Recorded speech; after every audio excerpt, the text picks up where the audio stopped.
Thank you for joining us on this chilly afternoon. My name is Patrick Buckaloo. I am the Navigation Center's Program Manager for the Department of Homelessness and Supportive Housing here in San Francisco.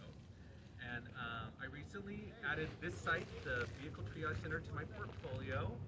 And my job with the city is to help support the site, make sure that the site has the resources it needs. And then, as you all know from the letter that we sent out, part of my job is helping to close down this program by March 3rd. I have some colleagues with me from the Department of Homelessness and Supportive Housing. I'll let them introduce themselves. Everyone, my name is Luis Bracco. I'm the manager of shelters and Department of Homelessness and Supportive Housing.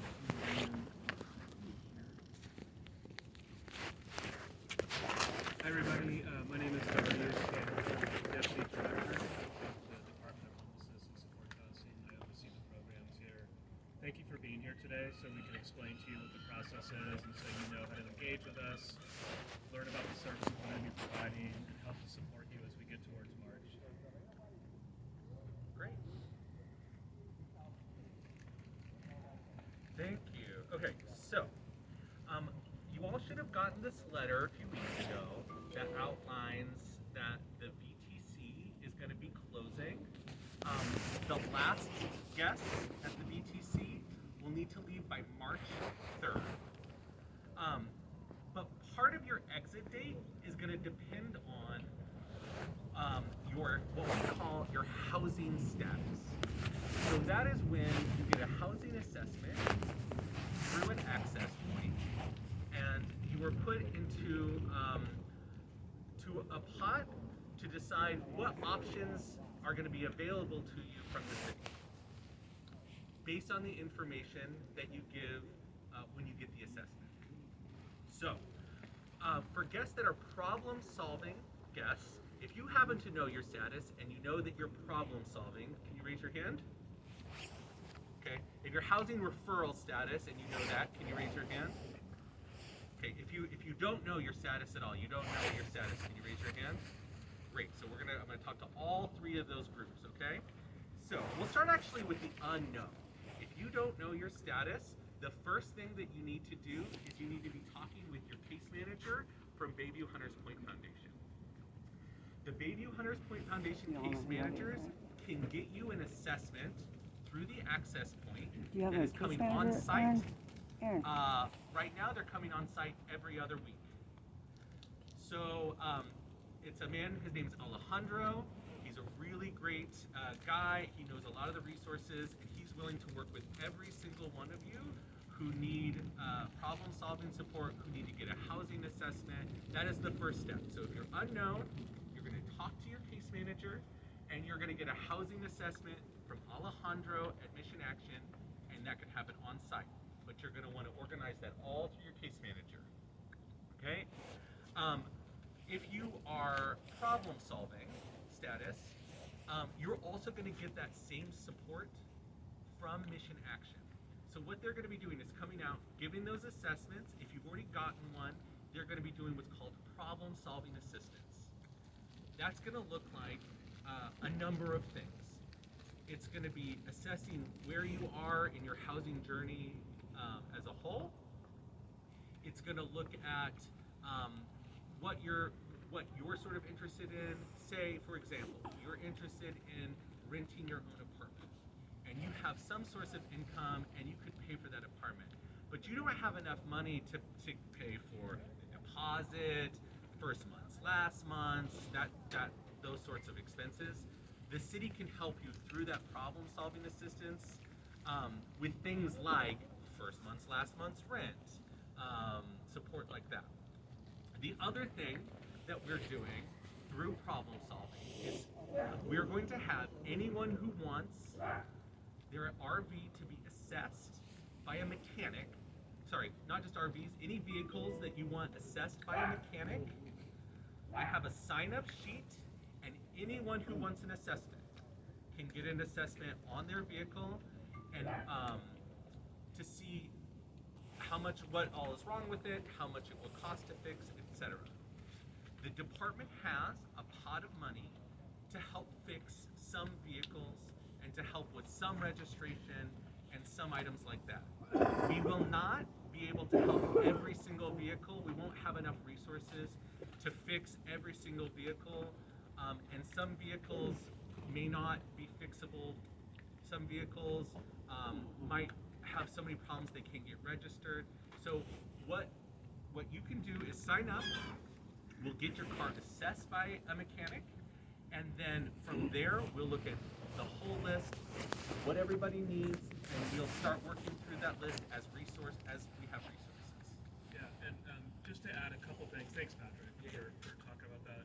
So what we want to do is make sure any of your vehicles here on site get a chance to get assessed by our mechanic, so we can just find out what the problems are. And it can take a little bit of time to find out, so please sign up right away for that. And what Patrick's getting at is we just don't know until you lift up the hood and kind of take a look at everything. We just don't know how much damage or what needs to be fixed. Sometimes it may be really expensive.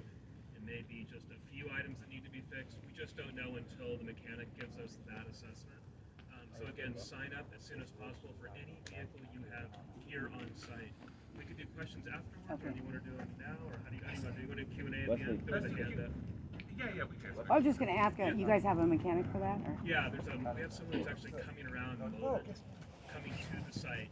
They can do, it's almost like if you went in, if you rolled into a mechanic's place right now, and they did an estimate on your vehicle, we're doing that here on site. Oh, and no, that's fantastic. It's easier for everyone. No, that's fantastic. Yeah, it is fantastic. Thank you for saying that. Yeah. And furthermore, it is, that's some great. vehicles, we can't drive them right now. Well, yeah, So and it's some good to vehicles come out. you can't fix. You know. I would have been able to get contracted. Yeah, he's a certified mechanic, yes. Go I ahead. would have been able to be contracted by you guys. I'm a technician, an electrical technician. Yeah. The contract, I can't get into any of that, for how that's set up. That's sort of the contracting process. But I can tell you we do have a mechanic that'll be here that can look at your vehicle and everyone's vehicle. One more real quick. So if there is like an electrical issue, like the brakes, aren't working, the brake lights, the blinkers, the light, and they don't do that, is there another, do you guys have an idea for that or not yet? I think the best way to answer that is let's take a look at what's going on with your vehicle. Well, I've already had it assessed, so that's why I'm asking. Okay. Yeah, so I just don't have So I was just saying, I don't believe he does the electrical part. Yeah, so we'll have to cross that. Okay. So let's All right. take a look at that. Maybe we can talk about that offline. Okay. Yeah. Real quick, for this gentleman's question, you got to be licensed, bonded, and insured. Okay, by the state of California. So, going back to the possibility. So if you are, we talked about if you're unknown, you're going to talk with the case. I'm sorry. Back to the housing referral status and unknown and problem solving status. So again, if you're unknown and you don't know what your status is, you're going to talk to your case manager. You're going to get an assessment. If you're problem solving, you're going to work with Alejandro from Mission Action, who's coming out to the site to do problem solving assistance and assessments. And then the list is going around right now if you want to have your RV or vehicle assessed by the mechanic. The last option that will be available for unknown and problem-solving folks is if you do not have a resolution by the time we're closing this site, all of you will be eligible to go to a congregate shelter, and all of you will be offered a congregate shelter bed if there's no other option, and there's nowhere to, you don't have another solution by the time we close the site. For folks who are housing referral status, so this means that you have a score of over 123 when you got that housing assessment. This means you're eligible for our permanent supportive housing portfolio. These are housing units that you will have indefinitely, and as long as you do the requirements that are part of that program. So what units will be available will be partially about your own individual situation. So I don't have right now, you know, Hush, y'all. these units at I this can't place, hear. or these units at this place. You really need to be working with what's called a navigator with Episcopal Community Services. You might also hear them as ECS.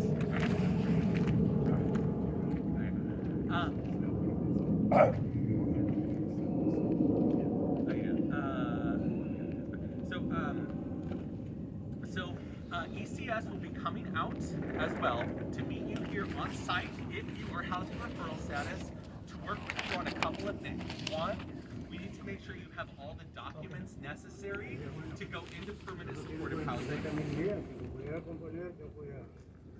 We need to make sure that you have all your documentation to go into permanent supportive housing, and they will work with you around what units we're going to offer up.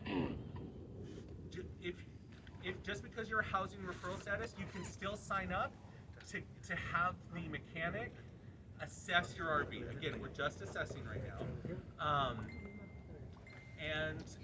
If you are housing referral status and you also choose, if you are housing referral status, you will also be given one housing offer before the site closes. So if you're housing referral status, you're guaranteed one offer before the site closes, but it will only be the one offer before that closing date. Okay? And then last, I just want to add that, again, just anyone who housing referral status, problem solving status, or unknown, if there isn't another resolution by the time we're closing the site, everyone will have an opportunity to go to a congregate shelter bed. Okay, it's a lot of information. It's a lot of technical information. So we have 3 folks here to answer any questions that you have about the wind down process, about the housing options that you might have. We're here to answer questions. Question. Please. On the vehicle assessment, when's that going to start? Great question. So on the sign-up sheet, the mechanic is trying to get to everybody on, I believe, what's the date on that sheet, Marshall? Is it 12:30? 12:30. 12:30. So on 12:30, the mechanic's going to come out and try to assess everyone on the list. If he is unable to get through the entire list on 12:30, he's going to come back on. Marshall, what's the date? He's going to come back on 1:30. on January 3rd.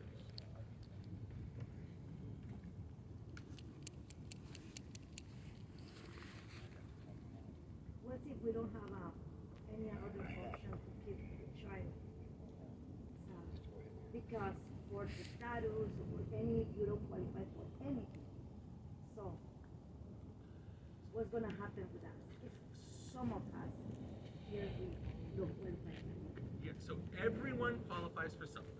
I will say that everybody Last documentation. time my son tried to get moved into another apartment, and they say he doesn't make enough money, and they don't deny the opportunity to his move with his friend. Sure.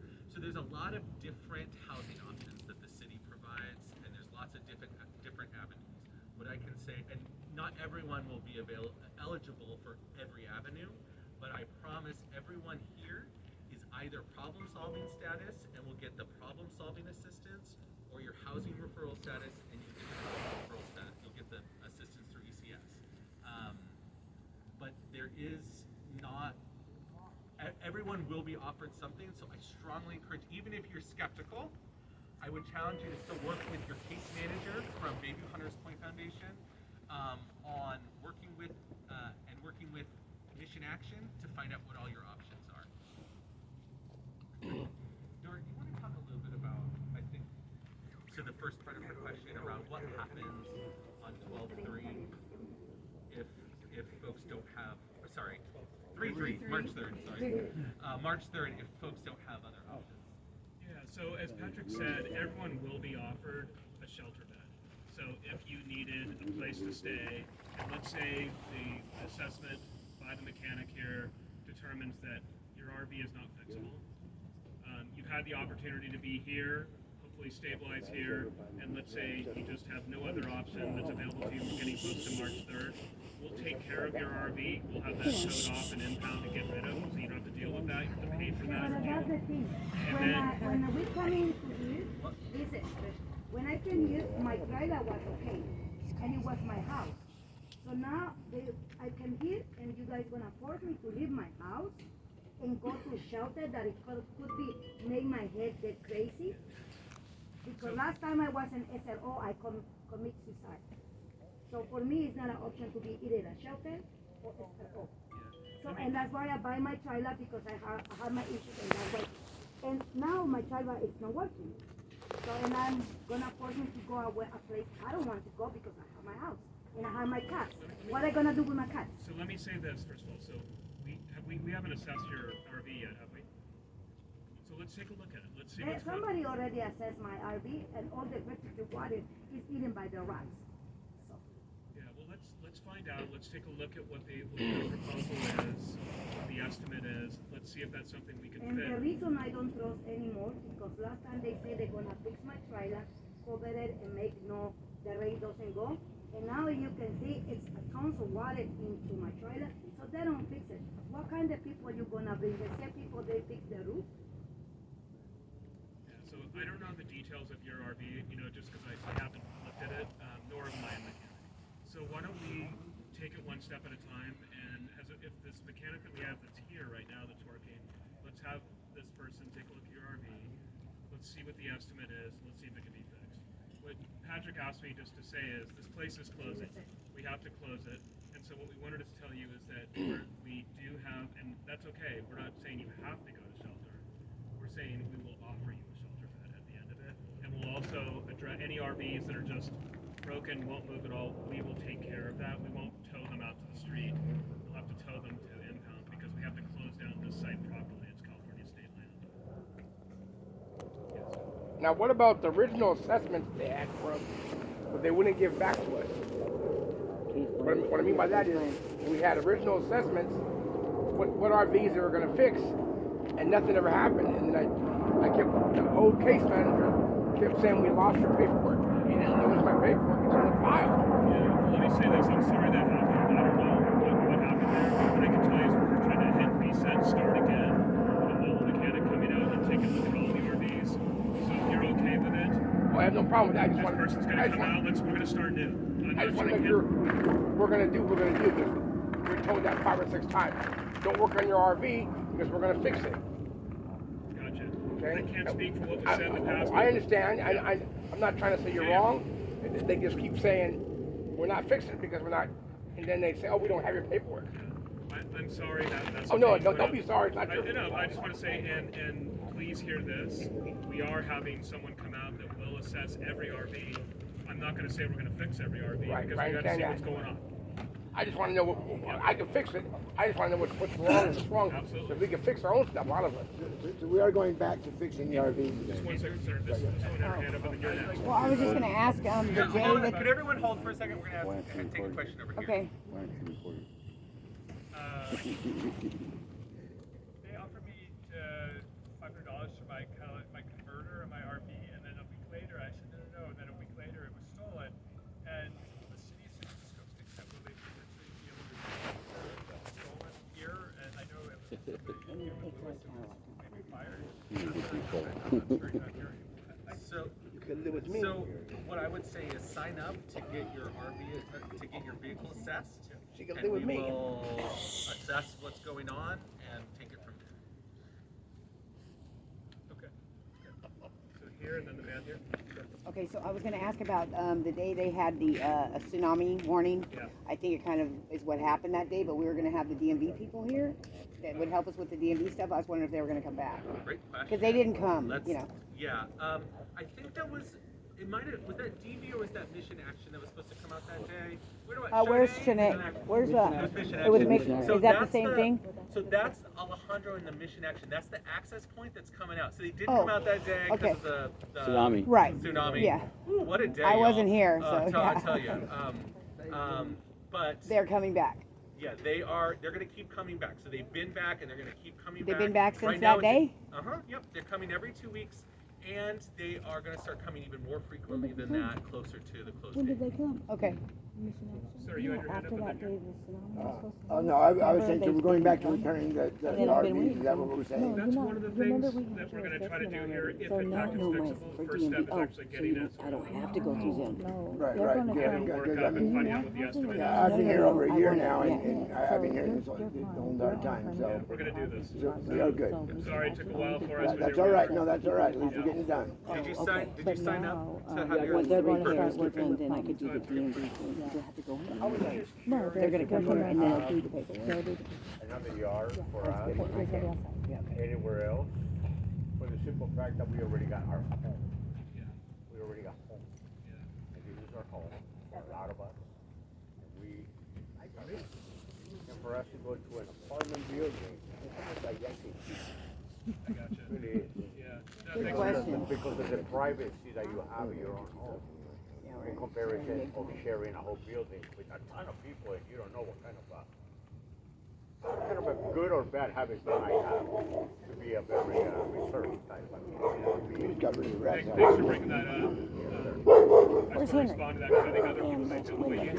So, the Department of Homelessness and Supportive Housing, what we typically do is our normal course of business is we try to bring people inside. Typically people start out in shelter and then we work with them to try to find them housing within our system.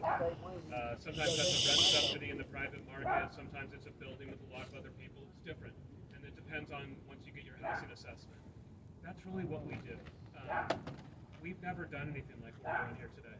What we're doing at the site of actually supporting RVs. I'm not saying it's a mistake or anyone's done anything wrong, but more it was a new thing. We tried it because a lot of folks were on the street in their RVs, and there's a lot of pressure out there. People, having to move on and that kind of thing. We also learned as people came here that a lot of people told us, just what you said, sir. We That were flooded right there. Yeah, I know, absolutely. So I think it's a good thing that we came in. So I'm They were not very kind criticizing to invite us to you come or in. anyone, but we also heard as we started talking to people more that they weren't necessarily interested in the housing or shelter resources we had, and that's okay. But that's what the department has. So what we're trying to do is get really creative right now and say, how can we help you fix your RV so at least it's drivable, and maybe you have a place to park it on a more long-term basis, or maybe you're able to travel somewhere where you can. So we're just trying to kind of be as creative as possible with the situation as it is. We will continue to offer, if you're housing referral status, housing, and we'll always offer shelter. And I understand if people don't want that, and that is totally your choice. This is all your choice of what you want to do. What we do is we offer, you get to make the decision. And just to add to that, working with your case managers can help figure out things like, if I got my RV fixed, we don't know yet, but let's say that's able to happen, well, is there then some place where I could park my RV longer term? Like, are there other places that I could work with? So you're really going to work with your case managers, that the team right back there, that you're going to want to be in good communication and contact, and Mission Action will help with that as well. I was just going to add to the housing people that are in RVs, and not everybody feels homeless when they, in their RV. It was a choice, but also, they offer the SROs to these people that, 90% of them are in the Tenderloin, right? A lot of the units Yeah, are. and that's like, I feel like a death sentence for some of us who don't partake in that type of thing that they do down there. It just, you put your hand on a doorknob, your dog gets on her foot. It's everywhere, and it's like how, I don't know how you can expect certain people to go down there. Like, it's not fair to do that to certain people. I understand there's like a process, but that's not a good starting point. It feels like it's a death sentence for some people that aren't in that don't do that. It's very dangerous. So I don't know what you guys have, what would your answer be on that, because it's not fair for people that don't partake in that type of lifestyle to have to live and look at that every day. It's horrible. Totally. So here's the thing. I get it. Okay. A lot of our units, a lot of folks like just wouldn't feel like a great fit. Here's the thing. There's a lot of units. You're right. Most of them are in the Tenderloin. Yeah. Some of them are in the Mission. Some of them are in the Baby. Some of them are wildly like in the Inner Richmond and stuff. Right. So here's what I would encourage you to do. If you're housing referral status, work with your case manager, work with your navigator, and say up front, listen, I'm really going to have a hard time with the Tenderloin. I'm I'm really interested in some unit. Like, is there any way that I could get a unit over here, over there, like what it is? And they can't always accommodate those things, but sometimes they can. So part of it's going to be all of you working closely with the case managers and really working with the navigators, working with the, So they could let them know that they're not a fentanyl user. That's what my concern is. That's what I've thought about for my own safety and for anybody's that goes down there that don't partake in that. You know, just they say the tiniest bit kills somebody. You know, so it's a very scary thing. It's like almost like pushing someone to their, Freaking distinction. totally. You know, it doesn't feel very good. In other words, people trying to put you there. Find out what options there are. Yeah. And then one more question for the Hispanic people. Like they don't have the proper documentation, I would say, right? Am I saying that correctly? So they can go, they're welcome into a shelter, but they're not welcome for housing? No. Oh, That's okay. not true. Okay, no, I'm just asking. So yeah. No, I just want to be really clear about Okay. this. No, this is a sanctuary For city. They folks can't Oh, do okay, that. okay. undocumented, No, Okay. it's sanctuary have city. options. Okay. We don't ask about documentation No. status. Now, it is true. There are programs that are paid for through the federal government Uh-huh. that undocumented people are not eligible to go into. Right. However, There is stuff for them I now. have 1,500 shelter beds. I see undocumented people go to housing all the time. We Okay. have options for undocumented people. Okay. Documentation status is not a barrier. If you score for permanent supportive housing, it's not a barrier. And the worse your score is per se, the harder your life is per se, then the higher your score is. It's a number of things. It's length of homelessness, partially Oh. it's acuity with things like mental health issues Uh-huh. and physical health issues. That makes you more priority than. Yeah. Okay. Yeah, when the registration starts, When does what's the step to get registered? your car registered? Is Yeah. it talking about? Great. So your first step is going to be to find out what status you are, whether you're housing referral status, problem solving status, or unknown. You're going to work with your case managers. Do you know who you work with? Is it Charday?